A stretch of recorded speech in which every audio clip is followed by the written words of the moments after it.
अंतर्राष्ट्रीय सेब टाइगर मुहिम में पीलीभीत के टाइगर रिजर्व के बाघ मुस्कुरा रहे हैं। 13 देशों के बीच उत्कृष्ट मनाते हुए पीलीभीत टाइगर रिजर्व को अंतर्राष्ट्रीय TX2 अवार्ड का खिताब से नवाजा गया है। यह पुरस्कार बाघों की वंश वृद्धि मामले में तेजी से बड़े आंकड़ों के आधार पर दिया गया है। महज 4 साल के भीतर पीलीभीत टाइगर रिजर्व में बाघों की संख्या 25 से बढ़कर 65 हो गई है। दिल्ली से वीडियो कॉन्फ्रेंसिंग पर हुए समारोह में प्रदेश के प्रमुख वन संरक्षण को फोरम की ओर से प्रशस्ति पत्र प्रदान किया गया है, जिससे पूरे देश का मान बढ़ा है। पीलीभीत टाइगर रिजर्व को प्रेस्टिजियस ग्लोबल TX2 अवार्ड आज वर्चुअल सेरेमनी के तहत दिया गया। ये अवार्ड टाइगर के नंबर जो डबल करने का ग्लोबल कमिटमेंट था 2010 में जो सेंट पीटर्सबर्ग की कॉन्फ्रेंस हुई थी, उस कमिटमेंट को कमेमोरेट करने के लिए दिया गया है। पीलीभीत टाइगर रिजर्व ये फर्स्ट साइट है जिसको एक ग्लोबल अवार्ड मिला है। मैं पीलीभीत टाइगर रिजर्व से जुड़े सारे अधिकारी, कर्मचारी, पीलीभीत की जनता का, पीलीभीत प्रशासन का और उत्तर प्रदेश फॉरेस्ट डिपार्टमेंट का और जो भी हमारे NGO पार्टनर्स हैं जैसे WWF, GTF और भी नॉन गवर्निंग ऑर्गेनाइजेशन जिन्होंने हेल्प की है, मैं उसको बहुत बहुत कंग्रेचुलेट करूंगा। इस बड़ी उपलब्धि के बाद से टाइगर रिजर्व से जुड़े अधिकारी, कर्मचारी और वन जीव प्रेमियों में उत्साह भी देखा जा रहा है। मैं ऋतिक द्विवेदी, पीलीभीत, न्यूज़ 18। श्रावस्ती जिले के भिनगा कोतवाली क्षेत्र अंतर्गत एक 9 साल की नाबालिग से रेप की वारदात से इलाके में सनसनी फैल गई है। दरअसल 9 साल की एक नाबालिग अपने खेत के पास लकड़ी बीनने गई थी, जहां एक आरोपी ने उसे अकेला पाकर उसके साथ रेप की वारदात को अंजाम दे डाला। खून से लथपथ नाबालिग को इलाज के लिए जिला चिकित्सालय में भर्ती कराया गया है, जहां उसका इलाज चल रहा है। वहीं पुलिस ने तत्परता दिखाते हुए आरोपी के खिलाफ मुकदमा दर्ज कर उसकी गिरफ्तारी के लिए कई टीमें लगाई थी, जिसे देर रात गिरफ्तार कर लिया गया है। थाना कोतवाली भिनगा अंतर्गत कल दिनांक 23 नवंबर को सायं एक 9 वर्षीय बच्ची के साथ एक व्यक्ति द्वारा दुष्कर्म किए जाने का मामला संज्ञान में आया था, जिस पर तत्काल अभियोग पंजीकृत कर पीड़िता को उपचार के लिए भेजा गया। अभियुक्त की गिरफ्तारी हेतु 5 टीमें लगाई गई थी। 12 घंटे के अंदर अभियुक्त को गिरफ्तार कर लिया गया है। साक्ष्य संकलन कर शीघ्र विवेचना का निस्तारण कर आरोपी को कड़ी से कड़ी सजा दिलवाई जाएगी। पीड़िता का इलाज चल रहा है, पीड़िता की हालत ठीक है। भारतीय किसान यूनियन के राष्ट्रीय उपाध्यक्ष मेनपाल चौहान द्वारा कैराना में चल रहे एंटी रोमियो स्क्वाड टीम की इंचार्ज महिला दरोगा के साथ पूर्व कोतवाल द्वारा दुर्व्यवहार व शोषण मामले में प्रेस कॉन्फ्रेंस कर कोतवाल के खिलाफ सख्त कार्रवाई कर निलंबित करने की मांग की गई। भारतीय किसान यूनियन के राष्ट्रीय उपाध्यक्ष ने यह साफ किया कि यूनियन इस मामले में नहीं है।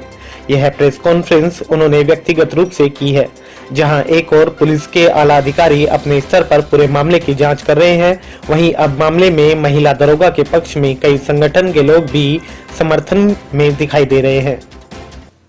एक्शन होना चाहिए था, कार्रवाई प्रवीण राणा के खिलाफ होनी चाहिए थी और हम एक मानवीय आधार पर समाज के लोग अंजू गुजर के साथ खड़े हैं।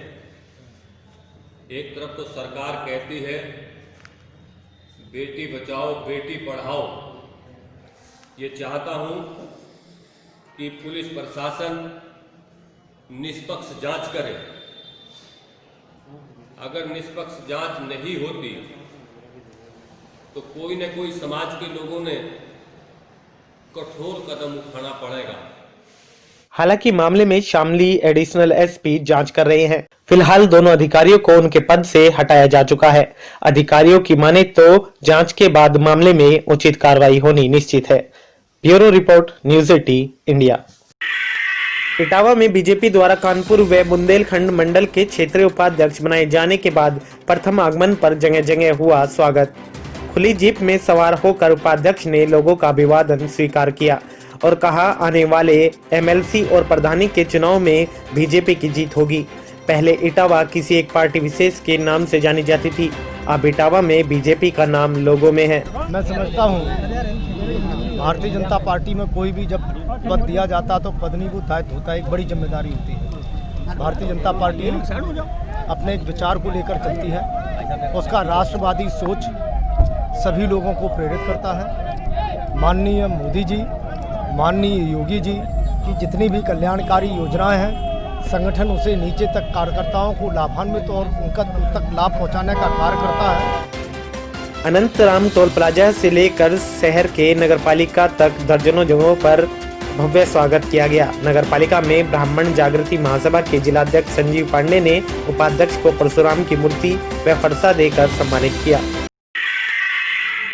भदोही जनपद के कई धान क्रय केंद्रों पर खाद्य एवं रसद विभाग के आयुक्त के द्वारा निरीक्षण किया गया। निरीक्षण के दौरान आयुक्त के द्वारा अधिकारी और कर्मचारियों को तमाम दिशा निर्देश दिए गए। उन्होंने ज्यादा खरीद करने वाले धान क्रय केंद्रों पर किसानों की भीड़ को देखते हुए कांटों को बढ़ाने के निर्देश दिए हैं। साथ ही किसानों को टोकन देने के लिए उनकी तरफ से आदेश दिया गया। देखिए, अभी सभी लोगों ने फसल काटी है और सभी लोग चाहते हैं कि उनका धान जल्दी से जल्दी सेंटर पे वो बेच दें, तो इसके लिए सभी सेंटर्स पे आवश्यक व्यवस्थाएं हम लोगों ने करवाई है कि किसानों को टोकन दे दिया जाए, आवश्यकता अनुसार कांटों को बढ़ा दिया जाए। आयुक्त ने जानकारी दी है कि उन्होंने निर्देश दिए हैं कि किसानों की जो समस्याएं हैं उनका त्वरित निस्तारण किया जाए। पेमेंट की समस्याएं बीते दिनों छुट्टियों की वजह से देरी से हुई, नहीं तो 72 घंटे में सभी की पेमेंट कराई जा रही है। उन्होंने कहा कि कुछ क्रय केंद्र ऐसे हैं जहां पर किसानों की ज्यादा भीड़ है, वहां पर निर्देश दिए गए हैं कि जल्दी किसानों की तोल हो। इसके लिए कांटे बढ़ाए जाएं और किसानों को टोकन दी जाए।